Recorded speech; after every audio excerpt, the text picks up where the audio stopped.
A factory is going to quote you 45, 60-day yarn lead time. But when they make a mistake, some magic can happen. And all of a sudden that lead time can get real tight. And then the manufacturer, your sewing company, might make up a couple days there. So there are creative solves. And then if you as a consumer can absorb a little bit of a delivery slide, right? So if you give up 2 weeks, the cut sew factory makes up 2 weeks, and then your yarn mill can somehow find 3 weeks, all of a sudden, boom, there's your timing back. Do you have a brilliant product idea, but don't know where to start to get it made? Or are you looking to level up your product, but afraid to take it overseas? If so, you're in the right place. Hi, I'm Jackie. And I'm Erin, and we are The Sourcing Gals, your trusted guides to everything you need to know about sourcing, manufacturing, and scaling your product overseas. Whether you are just starting out or you've been making your own product for a while, we are here to help women source products overseas without the overwhelm. In each episode, we'll share insider tips, actionable strategies, and inspiring stories to help you source more effectively, save time, and boost your profits. Duh! We know how hard it can be to juggle the ins and outs of product development, but don't worry, we've got your back. So grab a cup of coffee, get comfy, and let's dive into how you can grow your business, make more money, and turn your products into profit.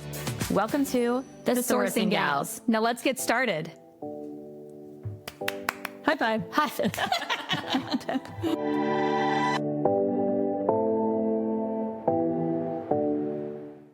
Hey guys, it's Erin. Okay, a little bit of real talk. You have seen a ton of holiday sales flying around right now, gift guides, and if you're anything like so many of the product founders we talk to, there is this little voice inside your head that's saying, that should have been me. Next year, let's make that happen. You don't need to spend another year circling your idea. You do need clarity, accountability, and someone who can actually help you move. That is why we created our 3-month intensive. It's fast, it's hands-on, and it's designed for founders who want real momentum going into 2026. If you want next holiday season to look totally different, if you want to be the one with the product that people are buying, if you want to have the product that's listed on all the major gift guides, now is the time to get moving. There's a link in the show notes if you want the details. You don't have to figure this out alone. Next year, it really can be you. So let us help make it a reality with our 3-month intensive. Again, the link is in the show notes. Click through for more details. Welcome back to another episode of The Sourcing Gals. Okay, today's one is timely for a few reasons. It's also not really a fun one when it happens. So this episode we're calling When Good Products Go Bad, also known as quality issues. Yeah. And I'm kind of in the thick of one right now, which is why this is like a little painful to talk about, but also very important to talk about, because one would think with my background that, well, you probably have no quality issues. It's like, I wish I had no quality issues. It's just not the case. We're living in a world where you're producing something around the world. Are humans involved? There's always error. But knowing that there's always error, A, and then knowing the right thing to do about those errors, that's the difference between a freak out or, a really thought through strategic plan. Yeah. So I'll just share what I'm going through right now, and then because it'll kind of touch on a couple of things we want to talk about. So right now, personally, I have my bulk fabric for my pajamas that just arrived in my factory. So most factories that you work with, fabric will be made in one place and then shipped to another place to be sewn. And so I actually have 2 different complete manufacturers for each of those, right? So my fabric got done in the one facility. They sent me what are called bulk lots. So they sent me swatches of my fabric that looked great. And the rolls got shipped over to my cut and sew factory. And they're literally laying them out to start cutting the patterns. And they're telling me that there is something called a shade ban happening within one roll of itself. So let's talk about that. A lot of times when you dye fabric, they get put into things called dye lots, right? The machine, if you imagine like a huge washer dryer, I kind of say, they can only handle so much fabric at a time. Now, the amount of fabric that I'm dyeing for some of these colors is quite small. So I have been told there will be a variance. So instead of the big washer, you're dealing with like a cauldron. Yeah, or more like a big washer, but it's only being filled at half capacity. So it depends on, depending on what it is, it might not be full capacity. So the dye migration might have a little bit of, variance or they call it tolerance. And so, but nothing was called out to me in particular on this. So like, okay, great.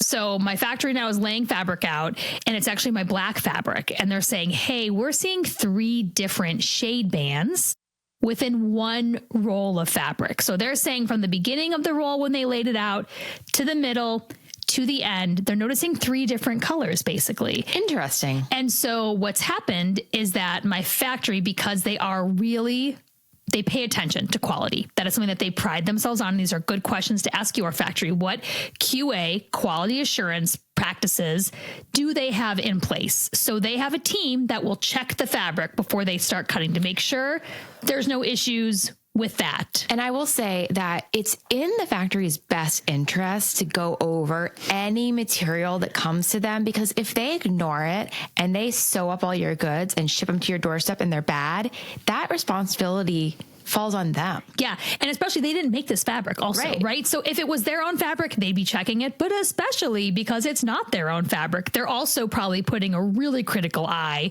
to ensure that what they got is first quality goods. Because they would like to, if there's an issue, they need the appropriate people to fix it. Correct. So they emailed me and my factory had gone ahead and actually really, which is awesome. They sewed 3 different panels of fabric together. So imagine like an 8x8 inch square. And then next to that was another 8x8 inch square and it was all representative of the 3 different shade bands that they saw.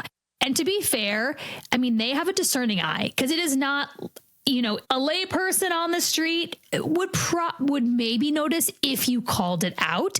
It's not this glaring thing, right? So they're literally making sure, because they know I'm making pajamas where you're going to buy a top and separate than a bottom. So if my top is one color of black and my bottom looks slightly different, that might be a problem for a customer. Because you can control in production, the factory can control, they can say, okay, we'll use shade A for the front and the back panel of the pants. We'll always make sure that within one garment, correct, the same shade's used. But when all of the items are shipped to you, to your fulfillment center, and people are picking and packing, you can't have that level of oversight. Exactly. So that's why it's important. So they told me this yesterday. So I, of course, go back and they said, we're working with the mill, which means that's where my fabric was knit, that we're working with the mill to understand what this looks like. I have a much larger fabric commitment that also arrived for a very exciting purchase order for a retailer.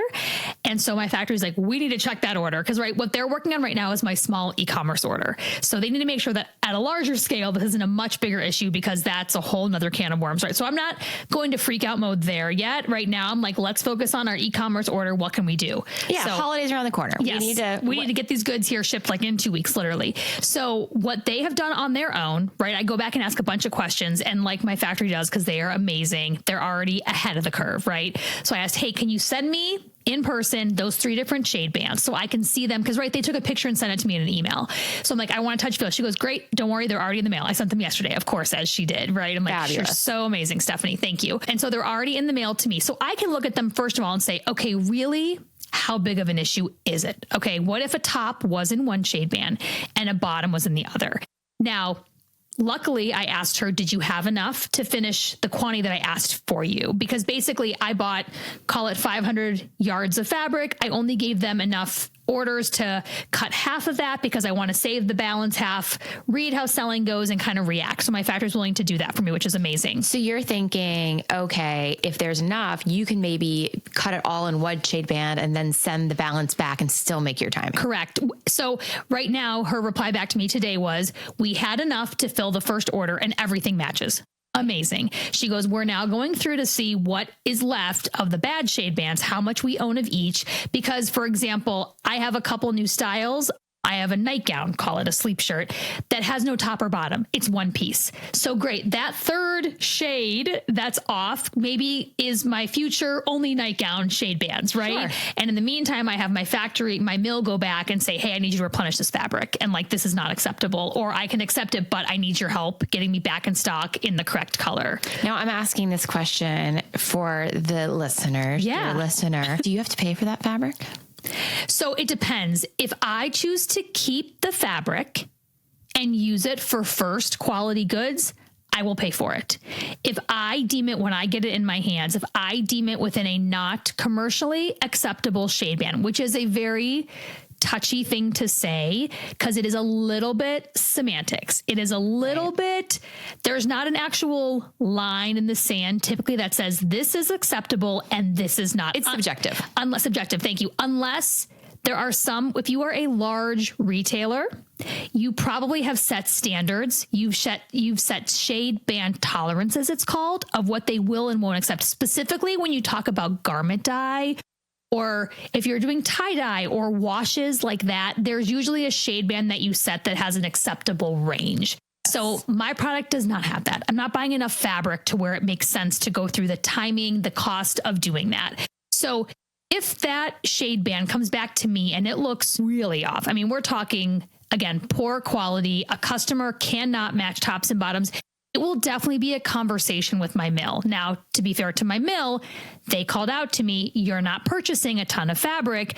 There might be some shade band variations, right? So they've given me enough of a heads up about it. And it might even be something, to be honest. Right now I sell, when we think about creative solutions, like my brain's like literally doing this real time, guys, because I just read this email before we hopped on this podcast.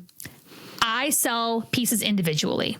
However, 95% of my sets go out same size, meaning a small and a medium pant go out the same time. Every so often I get a medium top and a small pant, or a medium, vice versa. I could choose. Oh, I didn't know you're still doing that. Yep, we still are. For like a consumer, we are still doing that as like a nice to have for the customer. They can pick their top and bottom size, because again, about 5% of orders are doing that. So what I can do though, is if I have 3 different shade bands, the balance that I cut, I can say, hey, factory, shade band B, we're going to cut tops and bottoms. I'm going to have you polybag them together and they're going to go out as sets. So a consumer will never know the difference, basically, because they're going to get a top and a bottom that match. This is amazing. So you've already thought through. I mean, just right now I was thinking literally like real time thinking through all the different ways that we can, versus me saying, reject. It's like, okay, let me take a step back here. Again, think about a consumer. Where is the real problem at, and how are all the different solutions? So one I said is I can just cut nightgowns in one shade band. Cool. That will alleviate that. 2, I do sell sets majority of the time. I can figure that piece out. As long as the top and bottom match, we're good to go. It's not my most ideal because now I have multiple silhouettes of tops and multiple silhouettes of bottoms. But again, that is an okay problem to work through. What's not okay is me being out of stock for 4 months while my fabric gets replenished for me. Right. So I say all this as I talk you guys through my literally like verbal diarrhea thoughts here of working through this problem. I think this is very well organized. It's like a case study. Just happened. Your original question was, will I charge them back? To me, again, this partner, this fabric mill has been with me since the beginning. They're willing to work with me on small quantities. They've called out the issues. So I knew a little bit of the risk I was taking here. Right. Now, for my large bulk order, that is thousands of meters of fabric, if there are significant shade bands in that is going to be a different conversation that I'll have to have with the mill. How likely is this to continue happening? How, what is the realness of this continuing? Is this a fabric issue? Is it maybe it's the black, maybe it's my black standard that they're saying, hey, cause it's kind of an off black. It is. And I actually love the color. You call it sable. I know people like, it's a little bit, people are like, well, it looks a little dingy. I'm like, it's supposed to be a little vintage, but maybe that's a harder thing for them to hit than a true saturated. Again, these are questions that I'm just thinking in my head as we move forward in production.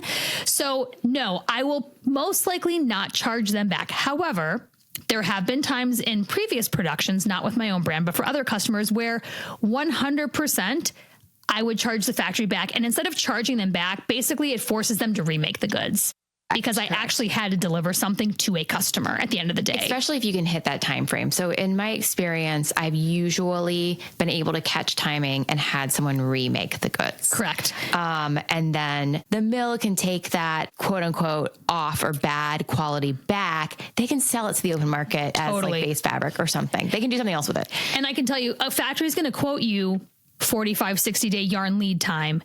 But when they make a mistake, some magic can happen, and all of a sudden that lead time can get real tight, And then the manufacturer, your sewing company, might make up a couple days there. So there are creative solves. And then if you as a consumer can absorb a little bit of a delivery slide, right? So if you give up 2 weeks, the cut sew factory makes up 2 weeks, and then your yarn mill can somehow find 3 weeks, all of a sudden, boom, there's your timing back. So just know that there's creative ways if and when what does happen. I will tell you the one big thing we heard from another founder actually was their product actually arrived on their doorstep and it was incorrect.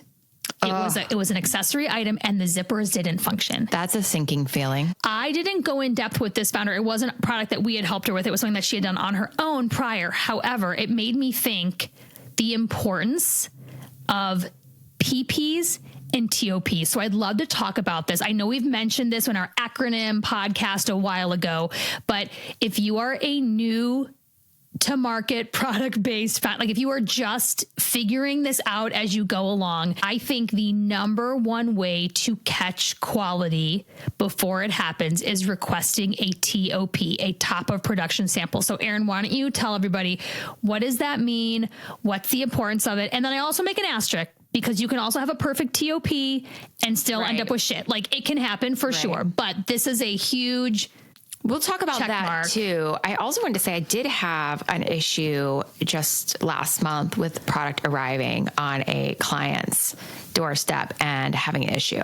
Okay. And it was because they forewent the PP and TOP and said, no, we're in too big of a rush. We can't do it. It's not my advice. I always recommend PPs and TOPs. They were like, we do not have time. It would have been an extra month, onto the TNA, onto the timing, but it wasn't a product issue. It was the packaging. Got it. The packaging, the adhesive on the packaging wasn't strong enough and it all popped open in transit. Fun. So they had to go and their team had to re-adhese them before they could sell them. And on the next shipment, we're going to improve the adhesive. But for that one, I just had to say, no, we can't go back and ask for money on that. We did not give a standard when it came to the adhesion level. And we did not approve a TOP or a PP, and we should have. So explain what a PP and TOP is real quick, like high level, and then why did that save them a month by not doing it? Yes. So a PP is a sample. It's a sample that uses all of the bulk materials. So when your materials come from the material supplier and they land in your assembly or sewing factory, they will quickly use those materials to mock you up a sample. It's still a mock-up. It's still made in a sample room. Correct. Or it's still made, by an individual person, but it shows you what those bulk materials actually look like. And it stands for pre-production sample. Pre-production sample. Before they are going into production, they are making, as Erin said, a perfect sample with your, air quotes, but your bulk fabric, your bulk labels, your trim. So if you have zippers and buttons and rivets and labels and hang tags, it literally is everything, how ticketed, right? It's exactly how your bulk goods should show up, but they're going to make a mini teeny version before they set up their entire production run. Because guess what? You've only approved fabric off of a swatch, and you've only approved labels maybe off of a little, it might be a cut tag of this is quality, this is print, and do we like it, right? So there's a chance that you haven't seen everything put together. And I want to focus on that too, because this particular client had asked me that question. Why wouldn't we see everything put together before we get to this point? And it's really that same as the dye lot on your pajamas. A vendor can't dye this much. Like I'm holding my fingers like an inch apart. A vendor can't dye a tiny one piece of something and it be that accurate. Mm-hmm. So they might show you the color over here and then the fit over here and then the labels over here. And you are putting them all together kind of in your head. Jewelry, actually, just a quick caveat. Jewelry is one of the few industries where your samples really are almost identical. Yeah. But anyway, and then the PP would take all of the materials that come and put them together and show you, okay, ideally in an ideal world, this is what your product's going to look like. So when she says her customer gained a month-ish by not doing that, let's assume, it takes about a week to make a sample and then a week to get to you. So there's 2 weeks of her month right there. Yep. That would have been her PP, her pre-production sample, which would have had the adhesive, by the way, in her packaging, and she would have noticed it when she first received it. So that's 2 weeks. Okay, then what are the other 2 weeks then? For TOP. So the TOP is top of production. It's a sample that comes off of the line. It's usually one of the very first samples that come off the line. But when you are running smaller units, your production's really done. Yeah. Let's say you can do all of your production in a day or so. That first piece, air quotes again, that first piece that comes off the line is just like, it's already done. There have been cases where I've done, 300,000, 400, 500,000 pieces of something where the top of production literally is like, you can still catch mistakes. Yes. The production's still running in the background. But anyway, so then they would take this top of production sample, they would ship it again to us here in the US. We would review it. We would give our feedback and we would say, okay, go. That's another week. But then when we say go, then they start with the packing and the shipping and all of that, which they would have been doing in that previous week. So it kind of adds on a little bit. Maybe it just adds on 1 week, but really both of those samples solely due to shipping around the world will take a couple of weeks. So what I always like to say about top of production samples, TOPs, is if your PP, again, that perfect air quote single sample with all your bulk materials is approved, your TOP should match it. So you want to make sure that you keep your PP sample. So when your TOP comes in, you should not be able to distinguish the difference between the two. The only difference is that PP was literally made in a sample room, and your top of production, your TOP, was made on the bulk factory line. So a lot more hands touched it. A lot more hands. But the end result should look the same. Mm-hmm. And I've had instances where people have misplaced the PP versus the TOP. And we have had issues, actually, and vice versa. And so when you go to compare it to your approved standard, you don't have an approved You're using standard. your brain, basically. You're using your last submits and trying to piece it all together. We've had that happen too, and we've had to tell the factory to send us their PP. See, there you go. Because when the factory sends you the pre-production sample to review and approve, they have their own as well. Yep, they have a keep sample. So if you catch anything incorrect, guess what? At the PP stage, you can still make changes. Now, you're not going to be able to make changes to the bulk materials, but let's say they used a zigzag stitch on your label and you're like, you know what? I really wanted this to be a straight stitch. I mean, I'm making this up here, right? But you could still change that. The label example is good. Like I've had so many instances in the PP of being like, that label is just in the wrong place. Totally. Like move it down, move it over, or especially if it's been like a side label, like it's too low, move it up or something to that effect. I'm going to drill down real deep here. Okay. But let's say you do have that happen, because it does happen. Your PP comes in and it's not totally perfect, but it's damn close. You can do something called a C&P.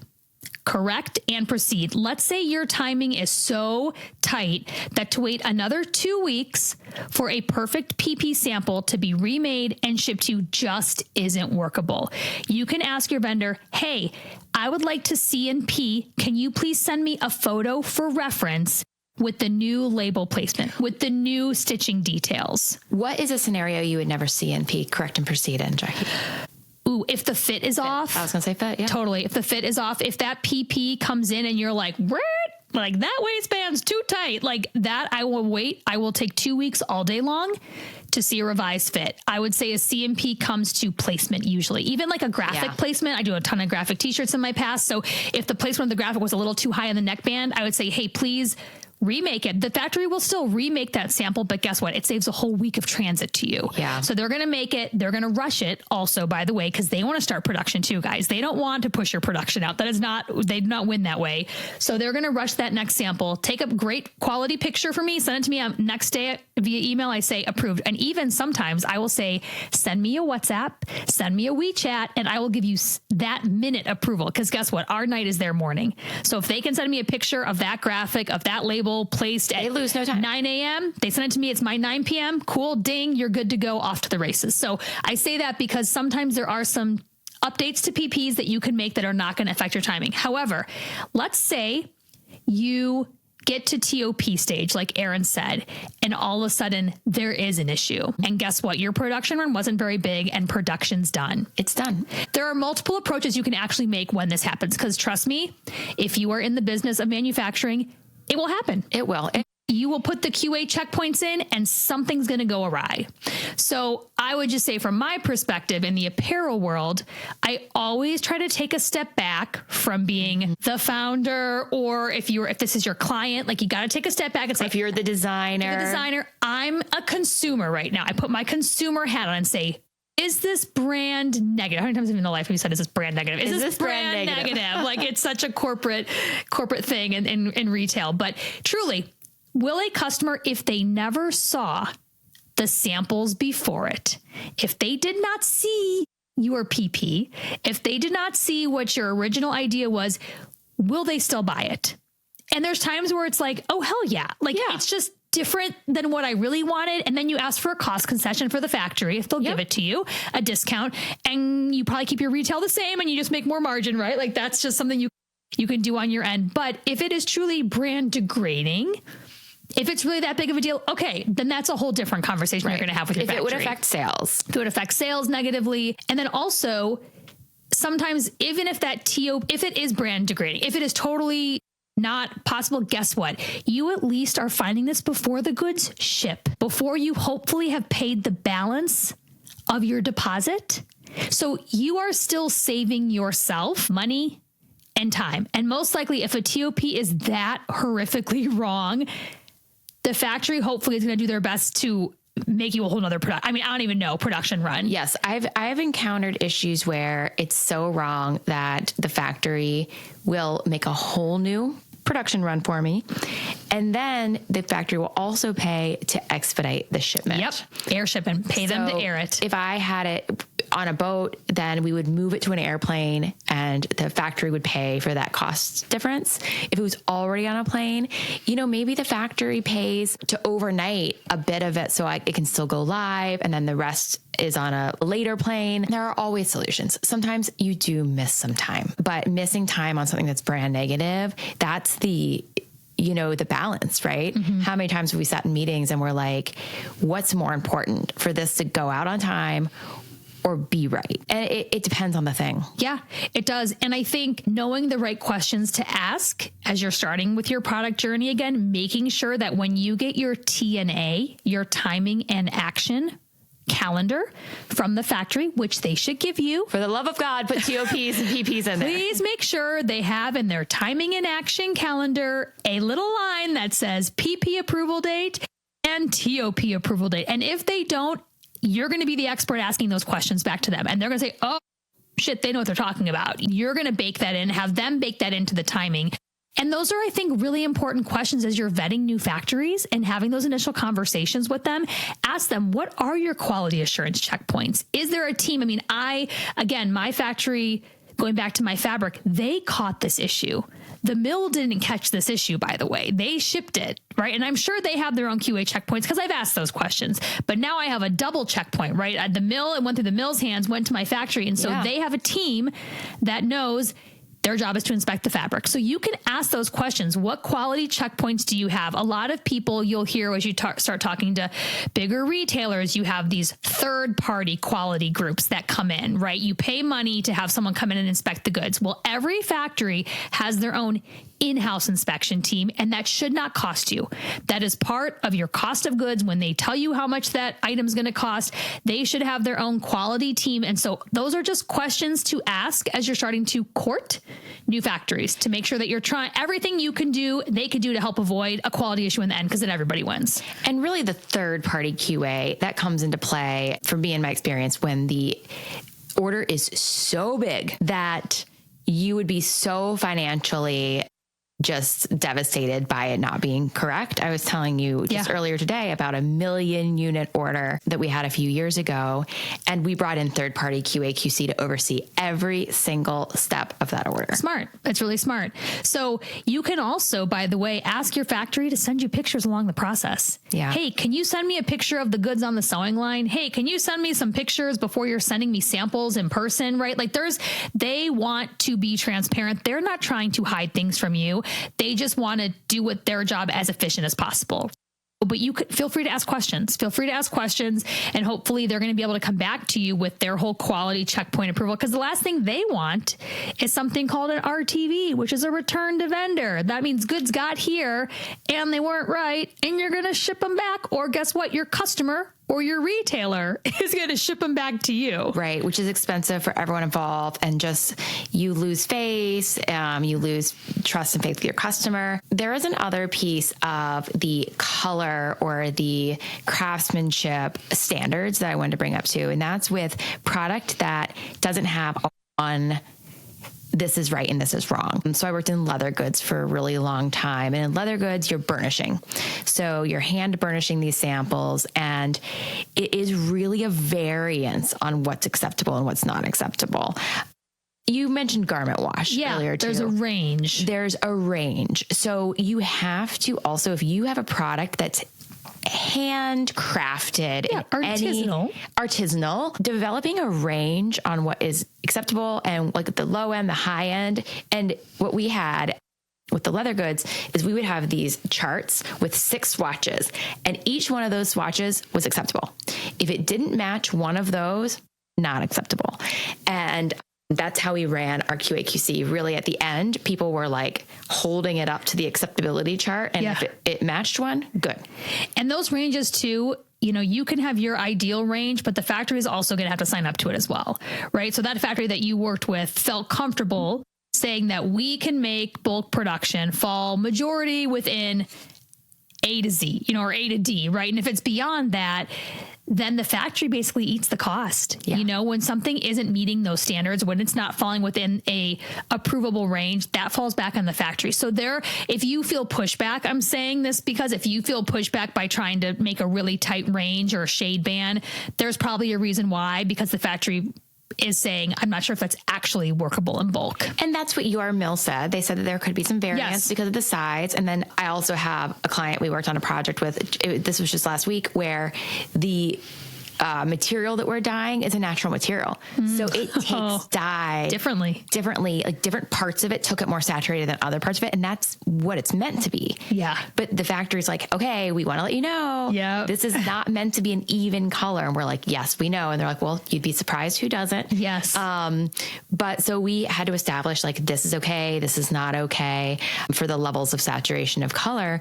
But again, good factories will call it out. Good factories will not bend, will not say yes, yes, yes to you if it's not going to turn out, because they want you to be happy. Yeah, correct. And I think this episode is really to highlight the fact that production issues do and most likely will happen. Even again, ourselves as 40-year vets between the two of us, we know the right questions to ask, but you have to remember that the making of goods is a manual process. Not only manually to sew and put them together, but every time someone has to order something, that then has to get made by somebody else, right? So there's just a lot of hands in the pot to a finished garment. Right. So the more checkpoints you have, the more clear communication you have. Do not skip your PPs. Do not skip your TOPs, no matter what. And you know, those two things alone are going to save you, hopefully, so much headache and so much money at the end of the day. Yeah. Well, good thing we came out of this episode with you having I have lots of solutions. For your potential issue. Yes. But and that's important too, though. Also, like, it is gut wrenching when you get that type of information. However, I can tell you the one thing I have learned with doing this for 20 years is that the gut punches don't feel nearly as hard as they used to when it's your first punch versus you're like, you build up those ab muscles, right? Yeah, you build up that strength. So now, I mean, I guess it's just part of our job in manufacturing. Like, we are solution oriented people. Like, that is the job. The job is to fix the problems, because inevitably there will be problems. It's just how it goes. So I think if anything, try to approach it that way and say, okay, this is a learning. There's a solution. And then it's just figuring out again, what is worth it to you? Time, money, brand, right? And hopefully you have a good factory partner that's willing to be your partner here, and can find a balance of all those things. Correct. Well, I feel better. Cathartic, huh? It's a good therapy session for my next email going out to the factory. But yeah. Well, if you would like to know more about all the ins and outs of product development and you ready to develop your idea and just need to know all the nitty gritty details, we go over it all in our course, Smarter Sourcing. Really the nuts to bolts, the nuts to soup, or whatever you say about bringing your product idea to market, and the little things like we just talked about, the PPs, the TOPs, the timing, what to say when there's an issue. We'd love to have you in the course if you are a good fit for it. Yeah. So we'll make sure you go to the sourcinggals.com. All of our information is there. Our courses are there. Be sure that you're following our email list as well. We are sending out extra nuggets within that on the weekly basis and some exciting upcoming live events that we will be at if you were ever interested in traveling and meeting with us in person. So more exciting things to come. So be sure you're signing up for email lists. Make sure you are subscribing to our YouTube channels or Spotify, Apple, wherever you listen to your podcasts. And we love reviews. They're really helpful for us. So if you guys wouldn't mind, we really appreciate you leaving a review or a comment on our podcast. So I think that's all. That's it. Okay, I'm off to go email my factory now. Is it nerdy that I get excited? I'm like, okay, problems is fine. We get to solve it a bunch of different ways. And most people would probably be freaking out, but a good solution is invigorating. It is. It's almost as good as not having a problem. Well, next time we're here. That's okay. Okay, well, thank you all for listening to this episode of The Sourcing Gals.